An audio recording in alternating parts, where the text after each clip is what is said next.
So the problem that a lot of nonprofits and charities face is really with the open rate of their email newsletters. It's on average 28%. Only 28% of people opening those emails, and often that's a really discouraging stat, of course, knowing that each one who is on the email list would have connected with your cause in some way, are interested in it, would have signed up. And of course, because of CASEL compliance, most of these sign up forms are very clear that this is what they're signing up for. And so 28% often is discouraging and disparaging for charities and nonprofits. And we think it's because of a few key factors, of which we'll kind of address in our plan that we go through. But really, it's because of mostly these three reasons. So first of all, just sporadic emails. If a charity is sending too little or just too randomly, it doesn't build that momentum. And really, email marketing is about building a long-term relationship with the audience.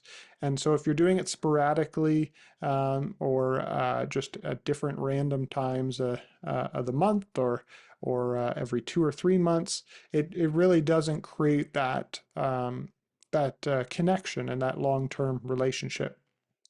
The second biggest reason we see is just unfocused emails, and this is definitely a pain point that I've noticed. Often charities will just put a bunch of information in it, all the recent, like big donors or events, or blog posts, or even some testimonials or impact stories. And they just put too much in the email. And often that has the opposite reaction of what they're going for. And it just feels unfocused. And so that's another big, I think, failure point. Sometimes for charities, it's definitely tempting, but I think it causes the opposite result of what you're aiming for. And then finally, just uncertainty. I think a lot of charities and nonprofits, as they send out emails, they're not quite sure of like what to send, who to send to sometimes, how often to send, the subject lines, the content. And so it's really important to obviously go in with a strategy, but we're going to talk a lot about A/B testing and learning from the data, because that's really what's important. We can tell you our theory, and this theory generally works for a lot of nonprofits and charities, and it obviously is educated by research. But really, your email list is your email list, and it's a specific audience, and your persona is your persona. And so it's really important just to speak to them and to learn from the data that you're collecting from your own list as you do it. It's really unfortunate because there's important missions, and I know each one here kind of represents a mission and a vision that impacts change in their community, or just the world in general. And it's unfortunate that these missions go unnoticed because of this poor communication of just a simple subject line can cause that mission and vision to be missed totally in the inbox. And we know just how noisy inboxes are today. And so your audience really does want to care. Like, they signed up for your newsletter, they care about your cause. We just need to do a good job of reaching them and staying on their radar. And hopefully, as we go through this, we will get to learn about some of the strategies there. So we'll start off with a poll. We like to do this now, not only because it's fancy and fun, but also because it gives everybody kind of insight into everybody else's kind of position where we're at. And so I'm going to launch a quick poll. And the question really is, how would you rate your current email open rate performance? And so it really tests that same question we asked. The average, again, is 28% for most charities. So you kind of know the average, which kind of is cheating out of the gate. Yeah, good. So we got a few votes in here. The biggest, of course, is just the average. It could be better. We have one that's excellent, which is really good, and then one that's not quite sure. And so It's really important, of course, to know this data just because then you can gauge against, the average, the 28%. But it'll also be helpful. Here we go. Okay. So we'll kind of talk about how can we get those most said average? How can we get that open rate higher? And for those who don't know, maybe connect later and we can show you where to find that. But often in like MailChimp or Constant Contact, it's very clearly there for every email newsletter sent out. And those kind of platforms, I should say, MailChimp and Constant Contact are great platforms to allow you to send out mass emails. We have run into a couple charities doing like a Gmail send list, which just can be a bit spotty in deliverability. And of course, you run into some CASL compliance issues, which is the Canada anti-spam legislation here in Canada. And so just important to have one of those tools because they'll also give you those stats as we go. And I know most take advantage of MailChimp. So why does email marketing even matter? I know we spend so much time on email marketing, and so why does it matter? And there's some great stats, of course, about email. First of all, email is still just the most valuable person, the MVP of digital outreach. 64% of people open emails just based on subject line alone. 64% of people just because of the subject line. Email marketing has a return on investment, an ROI of $36 for every dollar spent. And so that just blows out of the water some of the other opportunities that exist out of there. So $36 for every dollar you spend on email, and of course on time and subscriptions and all these things. Of course, email is just, the sacred inbox. 99% of email users are checking their inbox every day, and some as much as 20 times per day. And 20 seems light to me just based on my use of email. But maybe you have a healthier outlook on life, and yours is much closer to that daily checking your email. But again, it's very, very active space, a very active channel, and because it goes directly to the inbox, it is very personal. And that compares, of course, with social media, the other channel that is often used by many charities and nonprofits and kind of is the starter kit when you're starting out. And email easily outperforms social media in driving donations, and especially for those returning donors. And that's what email marketing really, really shines at, is the just over time, the nurturing of that donor or supporter. It keeps that touch point over time and just is really good at that, as opposed to social media. We talked about this last month or a couple months ago about social media only reaching like 4% of the follower base. And so email is just far better at reaching your audience. And so it's the MVP of digital outreach. But also, it has a lot of strategic advantages. First of all, just its permission to stay connected and inspire action. So there's a lot you can do to really tell your story over time and build that relationship over time. Secondly, your list is yours. It's not shared by anyone else. It's not like social media controlled by an algorithm. It's specific to you, and these are people that signed up specifically for your list. And so it has a lot of strategic advantages over other channels. And really it's strategic advantage as well in that you have so much data that you can bring out of email that often isn't available with social media and other things. You get things like engagement rate and that kind of thing. But with email, it's so much easier to drive that call to action to your website or to your donor platform or anything else, or event pages. And so there's a lot of strategic benefits too. And so this is really why email matters, because it's the MVP of digital outreach. It's easily the most valuable with a $36 coming out of every dollar spent, and it's a strategic advantage, and you can get a lot of data out of it. And so, because it's so important, we have put together kind of a plan, and these 3 steps are really the underlying steps that you can think about as you think about your email newsletters, even if you want to open one up and just think about your latest one. That might be helpful too. But these are kind of the 3 things that we really hone in on with our newsletters ourselves, but also with nonprofits and charities that we work with. The first one is making sure that your emails grab the user's attention. And that's really about the subject line, crafting emails that actually get opened and trying to get that average open rate of 28% that most of us said we have up higher than that. Secondly, we want to deliver value. We want to build that connection. We want a long-term relationship. And so designing and writing for that connection is really important, not just informational, or even just like calls to action in themselves. Constant salesy emails are not ideal. We want to deliver value. And so we'll talk about that. And then finally, building trust.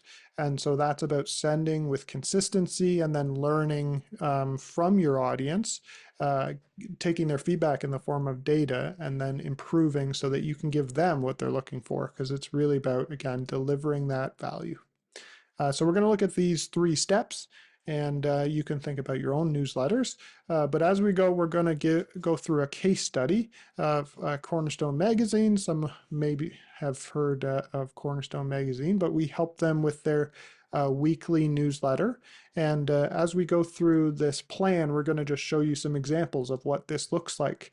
They are a magazine just providing Christian content throughout North America, and we've been working with them since they launched, and just we're trying to help them encourage readership online through different ways. And so we'll use this case study throughout the whole presentation and follow them along as we go. So step 1, grabbing attention, and really this is about getting your emails opened, and so again, getting that 28% higher as much as possible. And doing that is really about the subject line. It's about a strong subject line, and also something that's often missed is also that preview text that shows up below the subject line in less bold text. But we want to use those 2 things, the subject line and the preview text, to get as many opens as possible. And to do this, we want to avoid generic or spammy phrases. This is a real just a real temptation, I find, is to be kind of cliche sometimes, or just using common phrases, around specific times a year or specific types of campaigns. And the goal here is to try to cut through the noise. The inbox is extremely loud, as you know, when you open your inbox, the first moment in the morning in the office, it's a bit of a nightmare, and you want to try to stand out in that inbox for your audience. You want to be different, and not different in a bad way, but in a way that matches your tone and your voice. And so that's the goal, is to try to avoid kind of these generic phrases that lots of people would be using, because it just fades as we continue to look at the list of emails, and instead focus on something that differentiates and speaks to who you are. You want to consider as well just some little things. The sender name is a really cool thing that we've been working on with our clients, just thinking about like what that sender name looks like. Is it more personalized, or is it actually the organization? That's something to think about as well, just to try to boost those open rates and grab attention. It's also important to kind of experiment with timing. You want to, generally, we've been avoiding, Monday and Friday, just because they seem to be less opens on those days. And you want to try to avoid the very beginning of the day. But testing with timing and specifically your audience, again, is really important. Just A/B testing with the timing and seeing how that goes. Um, Another little tip is just personalizing those subject lines with MailChimp and Constant Contact. And some of these programs, you can actually insert the first name into subject lines and throughout the email. And so this is a really good way to boost that relevance and trust. You want to be careful with it, obviously, because you don't want to be too creepy in the email.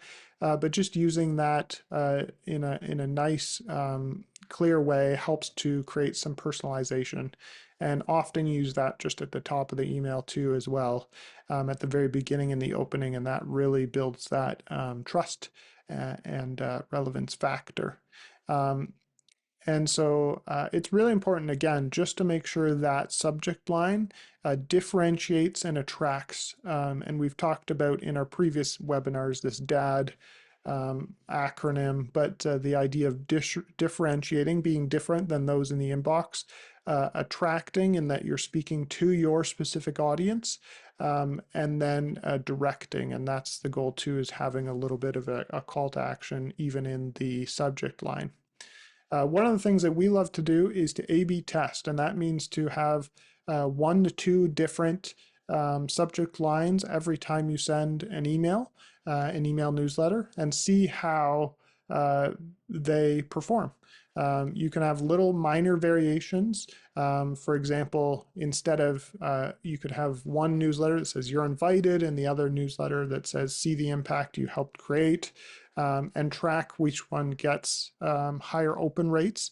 And A/B testing is just a great way, again, of personalizing your newsletters for your audience to get the best result possible. You can also A/B test, as we mentioned, the sender. So you could say, instead of like Jane at Hope Center, you could say Hope Center team. Like, you can change how it comes through, and again, just see A/B test and see what works well. And using that preview text again as well to build that curiosity and reinforce the subject line is important. So A/B testing those subject lines is really important. But again, every subject line should differentiate. It should stand out in the inbox. It should grab attention. It should attract your audience and talk to who you are and your story and your voice. And then it should direct as well and cause people to want to click. Our case study, Cornerstone Magazine, they've just had incredible open rates, and it's really because of applying these principles, and it's caused more eyes to be on every email. They have consistent open rates of around 60%, and that's well above the benchmarks that you can see there. And so really encouraging to see that, and that's been because of our team and Joanna, who I know is here, who has been doing a lot of really good work at A/B testing different subject lines and seeing how they perform and learning from them, and then moving forward. And so learning more and more about your audience and who they are allows you to speak directly to them. And so that's the first step, is to grab attention with those subject lines and test, but also follow that DAD framework of differentiating, attracting, and then directing. The second thing is just delivering value. So designing and writing your emails for connection. And again, email newsletters are about that long-term relationship. You want to grow over time your relationship with the audience, and try to get to know them. It shouldn't feel like a one-way email blast. It should feel like a conversation, and a personalized conversation to them. And so make sure you're designing and you're writing for connection. And here we have an example of an old email newsletter, and then we reworked the email newsletter just for a new design. And one of the pieces of this connection is the design as well. You just want to make sure, again, that you're differentiating, but also that it is warm and comforting and matches your audience and your specific personas that you're speaking to in these emails. But beyond that, making sure that you're keeping it mobile friendly and scannable. Again, we don't want these unfocused newsletter blasts that just have like a dozen different articles in it and that kind of thing. We're really focusing in on the key story that we're trying to tell, and try to tell that story in the email. And again, that the storytelling is a really big piece of marketing, and that you're sharing the problem that people are facing. And then you as the guide are coming in and providing a solution and a plan, and then a call to action. And so make sure you are telling a story, that you're hooking people at the start with the problem, and then reducing or fixing that tension as you go through your email in the story. Um, but understand that people have short attention spans in the TikTok generation that we live in. And so just make sure it's scannable, that you're breaking up paragraphs really well so that you can quickly just see here's what the email's about without wasting too much time for your reader. And to that point, you want to just stick to one main idea, one call to action. We talked about that often people just seem unfocused and put just a bunch of stuff in their newsletter. It's much better to focus on one specific key core idea and story that you're telling and one call to action from it, and then go from there. And then just strong visuals is important. Obviously, we want to take into account just like the load time of these emails and that they're not too big, but using impactful images that support your text is a great idea, and helps to, again, kind of stick out in that inbox as much you can. And so here's again, an example of Cornerstone Magazine, how we kind of implemented that. You'll see just kind of a bland kind of look at the start, but now a bit more colorful and a bit more impactful with those visuals. And so that's the second step, is to deliver value. And then finally, to build trust. And this is one of the keys, I think, the biggest key takeaway for each one here is to keep sending with consistency, like over time in a rhythm. For example, most nonprofits, charities are sending twice a month. But keep that steady rhythm, but don't just do that. You want to keep learning as you go. And this is really how people are communicating back to you. You might get one or two actual replies to the email, but really what you want to look at is the actual data. And so within MailChimp and Constant Contact or a CRM you might be using, for example, Keela or something, you'll see some of these statistics. There's open rates, there's click rates, there's unsubscribe rates, and each one is the user, the audience, trying to tell you, they're replying to you, they're telling you a story back. And so if your open rates aren't high enough, the users are telling you your subject line is not connecting with me as a person. It's not causing me to interact with the content. And so the open rates are telling you, if they're below that 28% we talked about as the average, or even around there, the users, the readers are telling you this is not enough to warrant my time reading the email. Whether or not it is, it's really about that subject line. And then if your click rates are low or high based on the averages in your industry, you want to kind of look at that and see, is the email engaging people? Is it drawing them in? Getting a click and an open is good, but really an email is about driving somewhere, causing them to go somewhere. And so making sure you look at those click rates and see how can we get those higher. Can we make a button more obvious or a call to action more clear? So that's, again, the audience telling you something back. If your click rates are low, your audience is telling you either one, the email content was too confusing or not readable or not scannable, or two, the the call to action is not related or not worth my action. It's not giving me that return on investment in my mind. And so, again, using that data as kind of a conversation piece back is really important. And then finally, unsubscribe rates, definitely something that is shocking to some as they see unsubscribes happen. And once we get past the worry of rejection, it definitely can um, just be valuable information to use for your constant improvement on on your email newsletters. And so unsubscribe rates are natural. There's often people that perplexing enough to me register for things and just forgot they registered or didn't want to register or just got what they wanted and so they unsubscribe and that's okay. You really want to hone in on your list and your audience, and so those are the ones that continue to be subscribed.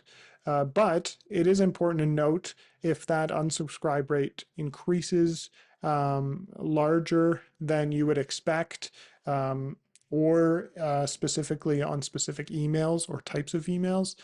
So watch that. And again, that's your audience telling you that this email or type of email might not be what you're looking for, or that your list in some way is not relevant. And so it used to be years and years ago that people would buy actual lists. And of course, that's against kind of Castle's, it is against Castle's compliance. But in those days, unsubscribe rates would be much, much higher. But now they should be fairly low, and usually 1% to 2% is ideal there. So just again, something to watch. And all this data is just, again, your audience communicating back to you, and that's the conversation piece from their side.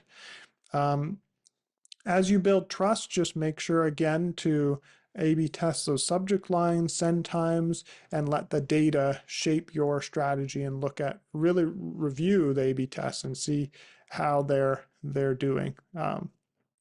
And so setting, reminders just to check in on data after, it's often you click send and then just the next month comes around and you don't have time to check the data. And so do that before you build your next email so that you can learn and adapt. And so, for example, if you see the emails, sent on Tuesday mornings are performing better, just adjust your send schedule accordingly. And so those A/B tests, again, are important not only for the subject line, the sender, the time of day, but also the actual content. You could try different CTAs like calls to action, and let those results kind of shape what you're doing. And so that's important to build trust. And that is the kind of the third step in that 3-step plan. And for Cornerstone Magazine, the kind of case study we're looking at here is just a kind of a good look at what's happening. You'll see the click rates are very strong there, 7% in this specific email. But we got 100 to 150 clicks from a fairly small audience comparative to some charities and nonprofits. And in the right image there, you can see the parts of the email that receive the most clicks. And so that's another thing you can do to alter how your email looks, is just play with some of those elements and see how they perform over time as well. And so the keys to success for Cornerstone Magazine was just the constant reporting and checking. We did that, and we do that monthly for them. The willingness to pivot is often a struggle. Some charities and nonprofits are really stuck in, this is our template, this is what our emails look like, this is how we send, or there's a lot of political sway on what goes in the newsletter, and some different departments can want specific pieces in it. And so it's really important to pivot if something is testing poorly and the data is coming back and this is not what your audience wants to hear. Running A/B tests again was really important just to see how things were doing and improve there. and then maintaining that consistent format, style, tone of voice, again, to build on that long-term relationship and, yeah, build that connection over time. So another poll, just to see how you guys are doing things. How often does your organization typically send emails to your primary list? How often? Weekly, 2 to 3 times a month, once a month, less than once a month. And often we find kind of the average is once a month or once or twice a month. And that seems to be echoed here in our poll. So among those who are polled here, most are sending out an email once a month at 67% of you. And then a third of you are sending out weekly, which is great. It's again, that frequency is really, really important just to create that relationship, the long-term relationship, and grow from it. And so as our custom is just to talk about what a successful campaign looks like versus a less successful one, you really want your charity's emails to be opened and read and supporters to feel connected to your mission and for it to actually create action and provide results. But you don't want your campaign to disappear into inboxes and for supporters to disengage silently and waste people's time and opportunity.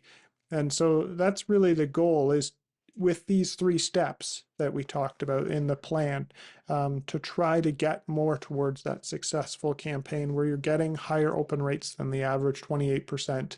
You're getting people to engage and read through the email. You're getting people to connect with your mission and vision again, and getting people to actually act.